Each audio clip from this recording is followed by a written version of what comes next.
第二次打印战争的系列模拟推演。内容简介：第二次打印战争的系列模拟推演是按照国际政治格局的演变，推演了一场最真实的印巴冲突和第二次打印战争，展开了海、陆、空全面对抗。全系列涵盖了300种军事武器装备，对 C、美、印、巴局势进行了模拟推演，对各大国军事武器装备进行了非常详尽的解读，对若干争议话题也有深度的分析。第5集，哈马德上校。一个击中倒计时的时钟同时出现在了抬头显示器左上方的位置，中尉不太确信导弹能打中对手，因为前面这架敌机上一次的电子欺骗似乎很有用，但是在现在这个距离上，大功率的相控阵雷达显然不太容易被欺骗。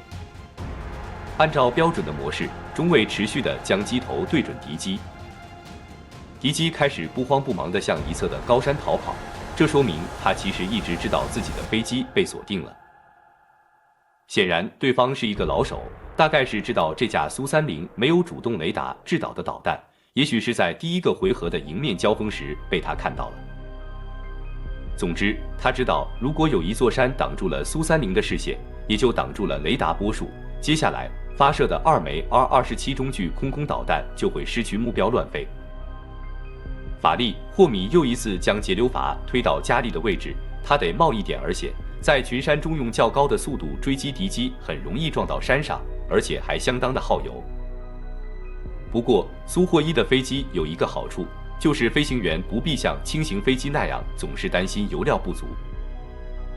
但是法利霍米转过山头的时候，敌机仍然从雷达上溜走了。显然，这名飞行员干这个驾轻就熟，很善于利用地形发挥轻型飞机的优势。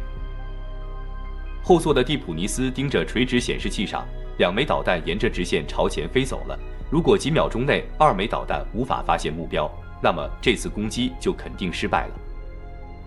左侧地面有雷达扫描，持续的跟踪。蒂普尼斯说道：“是对空导弹？不像，好像是某种高射炮阵地的雷达。”话音刚落，一串白色烟雾突然在飞机周围冒了出来。坐在巨大的战机机舱内，仍旧可以感受到巨大的气流冲击。该死，真的是高射炮！法利霍米马上拉起飞机，苏30凭借强大的动力，迅速将地面高射炮的炮弹甩在了后面。只要爬升几百米，那些微不足道的高射炮就够不着它了。不过，在飞机垂直爬升的时候，还是有一块弹片打中了他的座舱风挡，留下了一个白点。呵呵，这个混蛋还真够厉害的。法利霍米对搭档说道，显然他指的并不是高射炮。我看他一定是故意想把我们引到这个高射炮的阵地附近，其实他早就可以逃跑了。蒂普尼斯把法利霍米的想法说了出来。我记住你了，还有你的雷电，咱们后会有期。霍米中尉狠狠地骂了一句，然后带着他的第一个战果狼狈地往东飞去。克什米尔的群山当中，一架浅灰色的飞机时隐时现，正在向着西北方飞去。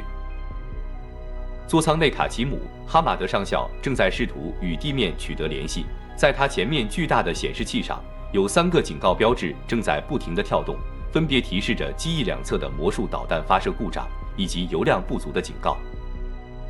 哈马德上校把吵闹的故障、油量警告声关掉了。我是黑豹长机，我必须在最近的机场降落。重复一遍，我必须到吉尔吉特机场降落。上校，我是基地，你可以到吉尔吉特降落，但是那里只有一条跑道，现在有一架 C-130正在跑道上等待。赶快把该死的 C-130弄走，我的油料只能勉强维持到那里，还有60公里，上校说道。他的军衔和资历都很高，甚至有时候可以指挥地面基地。好的，我们来解决。总部想知道阿巴斯上尉的情况怎么样？我们无法从雷达上看到他。地面询问道。他被击落了，太不幸了，我没有看到他跳伞。地点在哪里？在马查河谷地带，我们被一架苏30 MKI 伏击了。我看清了那架印度飞机的编号 AS302，可能是第24中队的飞机。一定是从遥远的纵深机场起飞的，这说明他们改变了以往的战术。据我们所知，这一带只有第51中队的米格21战斗机基地的声音说道。不，我看得很清楚，这不是米格21，你真的以为我分不清苏30和米格21？抱歉上校，我没有那个意思。要不是我的导弹发生了故障，我就把它打下来了。23步兵师的一个高射炮阵地应该也看到了，我将那架飞机引向了他们的阵地，他们也向那架敌机开了几炮。收到。哈马德上校结束了通话，驾驶着他的 JF-17雷电勉强地飞向了吉尔吉特的机场。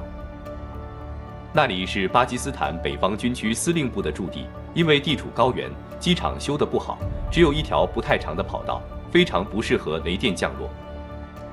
不过在油量即将告罄的时候，也没什么可挑剔的。导航显示器上，飞机离机场已经很近了。上校放下襟翼，减速接近机场的时候，看到停机坪上有一架歪歪斜斜的 C-130正在移动，可能正是刚刚移出跑道的那一架。跑道旁各种型号的运输机还真不少，只是跑道的尽头有一架白色的运8型运输机孤零零地停在一侧长满草的一块平地里。这引起了上校的注意，因为这架飞机的尾翼上不是巴基斯坦空军的星月标志，而是一面红旗，大概是某一个 Z 国军队代表团的座机。这肯定不是最近一段时间到巴基斯坦唯一的 Z 国军方代表团。上校出发的时候，远在300公里外的卡姆拉基地，现在就有一批 Z 国空军飞行员，原本是来进行年度交流活动的，但是突然而来的新一轮印巴冲突让这次演习泡了汤。这一次的冲突可能会演变得不可收拾。下午，当上校驾机接近实控线时，看到印度一侧大量的军车正在向实控线输送物资，而他丢下的2颗454公斤，也就是500磅的航空炸弹，也只摧毁了一个印度军队入侵边界后新搭建的观察哨而已。为此，还损失了一架宝贵的幻影5飞机和一名比飞机更宝贵的飞行员。最快明天上午，印度人又会建起一个新的观察哨。想起这些，让他的心里很不舒服。黑豹长机，请注意横风，你的进场速度太快了，这里的跑道只有1300米，机场的塔台在电台里说话。明白。上校注意将机头对准了跑道中心，增加了一点迎角，努力将速度控制到了220公里每小时。燃油情况，已经没有燃油了。另外，你们必须找几名武器处理的专门人员。我的飞机上有2枚故障的导弹，引信已经解除了，必须尽快拆除。指挥塔停了一会儿，说道：“你可以尽量停到跑道的尽头，我们可以在那里拆除。”哈马德上校放下了起落架，落在了这条高海拔跑道上，然后将减速伞打开，轻巧的飞机一路狂奔，终于在写有52字样的跑道尽头停了下来。哈马德上校觉得这条跑道的长度只有卡姆拉机场跑道的1半长。他打开座舱，等了1分钟，几辆吉普车带着梯子开了过来。车上的人在摆弄梯子的时候，上校解开了头盔，开始四处张望。这个机场空旷静谧，手背松懈。跑道旁有几个 Z 国军人在巴基斯坦军官的陪同下，正对着自己张望。也许他们对这架紧急降落的 Z 国设计的战斗机有兴趣，可惜从这些人的军装上看，都是些陆军人员。第5集完。